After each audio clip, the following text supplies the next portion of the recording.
அஸ்ஸலாமு அலைக்கும் வரஹ்மத்துல்லாஹி வபரகாத்துஹு. அன்பார்ந்த இஸ்லாமிய சகோதரர்களே, இன்று நம்முடைய சமுதாயத்தில் மார்க்க அறிவு இல்லாத காரணத்தால் சில தவறான பழக்க வழக்கங்கள் ஊடுருவி இருக்கின்றன. அதில் ஒன்றுதான் இந்த கடுகு சுற்றி நெருப்பில் போடுவது.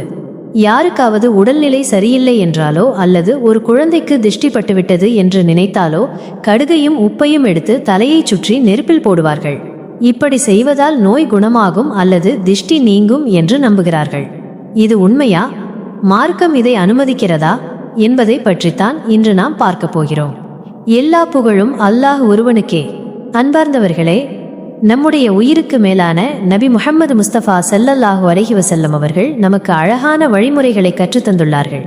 ஒரு நோயோ அல்லது கண்ணீரோ திஷ்டி ஏற்பட்டால் அதற்கு தீர்வு காண்பதற்கு அல்லாஹ்விடமே உதவி தேட வேண்டும். ஆனால் கடுகை சுற்றி நெருப்பில் போடுவது என்பது ஒரு மூட நம்பிக்கையாகும்.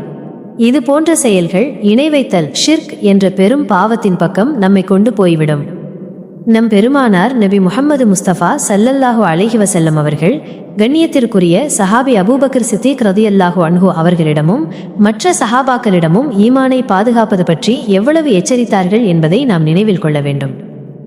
நெருப்பில் எதையாவது போட்டு அதிலிருந்து வரும் சத்தத்தை வைத்து பலன் பார்ப்பது இஸ்லாத்திற்கு முரணான செயலாகும். திஷ்டி பட்டுவிட்டால் அல்லது உடல் நலம் பாதிக்கப்பட்டால் ஓதி பார்ப்பது ருக்யா மட்டுமே சுன்னத்தான வழியாகும். குறிப்பாக அல் குர்ஆனின் இறுதி 2 அத்தியாயங்களான சூரத்துல் ஃபலக் மற்றும் சூரத்துல் நாஸ் ஆகியவற்றை ஓதி ஊதுவதே சிறந்த தீர்வாகும். அல்லாஹ்வை விடுத்து ஒரு பொருளால் நமக்கு நன்மை கிடைக்கும் என்று நம்புவது நம் ஈமானையே பாதித்துவிடும். இத்தகைய மனதிற்கு நெருக்கமான மற்றும் மார்க்க கருத்துக்களை நாம் தொடர்ந்து சிந்திப்பதற்காகவே எமது ஏஜேஹெச் இஸ்லாமிக் மீடியா சேனலை நடத்தி வருகிறோம். நமது சேனலில் பெற்றோர்களின் சிறப்பு மற்றும் பல முக்கியமான பயான்களை பதிவிட்டுள்ளோம். நேரமிருக்கும் போது அந்த வீடியோக்களையும் பாருங்கள். இந்த பயான் உங்களுக்கு பிடித்திருந்தால் மறக்காமல் நமது சேனலை பின்பற்றுங்கள். உங்கள் மேலான கருத்துக்களை பதிவிடுங்கள். இந்த வீடியோவை விருப்பம் தெரிவித்து மற்றவர்களுக்கும் பகிர்வதன் மூலம் இந்த நன்மையில் நீங்களும் பங்கெடுத்துக் கொள்ளுங்கள்.